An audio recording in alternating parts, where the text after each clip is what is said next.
సుమన్ టీవీలో మీ personal and business promotions కోసం కింది నెంబర్కి కాంటాక్ట్ చేయండి. నిజంగా ఈ ప్రాంతంలో క్షేత్రస్థాయిలో కష్టపడి పనిచేసే రైతుకి రాష్ట్ర ప్రభుత్వం నుంచి అండగా నిలబడుతున్న అద్భుతమైన కార్యక్రమం ధాన్యం కొనుగోలు.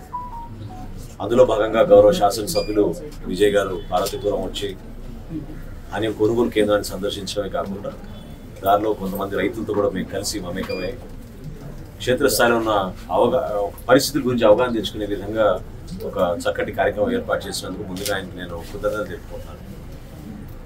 అనేక సందర్భాల్లో కేవలం రైతుల్ని ఒక ఓటు బ్యాంక్గా వాడుకోవడం, రైతుకి ఎప్పుడు మనం సహాయంగా నిలబడ్డాలో ఆ టైంకి చేతులు దులిపేసుకోవడం, గతంలో వైఎస్ఆర్సీపీ ప్రభుత్వం ఎంత అన్యాయంగా రైతు పైన వ్యవహరించిందో మీ అందరికీ తెలియాలి. ఎందుకంటే ఇంత కష్టపడి కూటమి ప్రభుత్వం ఏర్పడిన తర్వాత గౌరవ ముఖ్యమంత్రి గారు చంద్రబాబు నాయుడు గారు మొట్టమొదటి రోజు నుంచి కూడా పౌర సరఫరాల శాఖగా నేను ఎప్పుడైతే బాధ్యత తీసుకున్నానో మంత్రిగా, ఆ రోజు నుంచి కూడా గతంలో రైతులకి బకాయిలు వదిలిన నిధులు 1674 కోట్ల రూపాయలు, 1674 కోట్ల రూపాయలు బకాయిలు మేము నెల రోజుల్లోనే మా కూటమి ప్రభుత్వం వచ్చిన దాకా మేము చెల్లించాం. ఇది ఊహించని పరిణామం. అటువంటి కష్టాల్లో ఉన్న రైతుల్ని ఆదుకుంటూ కొత్తగా మేము కొన్ని సంస్కరణలు తీసుకొచ్చి కావాలని కొంతమంది లబ్ధి కలిగే విధంగా గతంలో ర్యాండమైజేషన్ అనే ఒక పద్ధతి పెట్టి మిల్లులకి వాళ్ళు తరలించేవాళ్ళు, వాళ్ళకి కావాల్సిన మిల్లులకి. అది ఎత్తేసి మొట్టమొదటిసారి రైతే రాజు అనే నినాదంతో మీరు ఎక్కడ ఏ మిల్లుకి అమ్ముకోవాలనుకున్నా కూడా మీకు వెసులుబాటు కల్పించే విధంగా ఒక చక్కటి కార్యక్రమం చేసాం. దీంతో పాటు క్షేత్రస్థాయిలో రైతు ఎదుర్కొన్న సమస్యలు అంటే కోతాల విషయంలో కానివ్వండి, ట్రాన్స్పోర్ట్ విషయంలో కానివ్వండి, గ్రామ శాతం విషయంలో కానివ్వండి, ఎక్కడ కూడా ఇబ్బంది కలగకూడదని చాలా స్పష్టంగా ప్రభుత్వం నుంచి ఎప్పుడైతే గౌరవ ముఖ్యమంత్రి గారు సమీక్షించారో ఆ రోజు నుంచి కూడా వ్యవసాయ శాఖ, పౌర సరఫరాల శాఖ, అదేవిధంగా మార్కెటింగ్ శాఖ కలిసికట్టుగా మేము రాష్ట్ర వ్యాప్తంగా ఈ రైతు సహాయ కేంద్రాల్లో ధాన్యం కొనుగోలు విషయంలో ఎక్కడ పొరపాటు జరగకుండా ఒక పార్వతీపురం మన్యం జిల్లాలోనే మీకు లెక్కలు చెప్తే చాలామంది ఆశ్చర్యపోతారు. అంటే ఏ విధంగా ప్రతిపక్ష పార్టీ గతంలో ప్రభుత్వంలో ఉండి నిర్లక్ష్యంగా వ్యవహరించారో మీకు అర్థం అవ్వాలి. ఇదే రోజున గత సంవత్సరంలో వాళ్ళు కొనుగోలు చేసింది 9,164 మెట్రిక్ టన్నులు.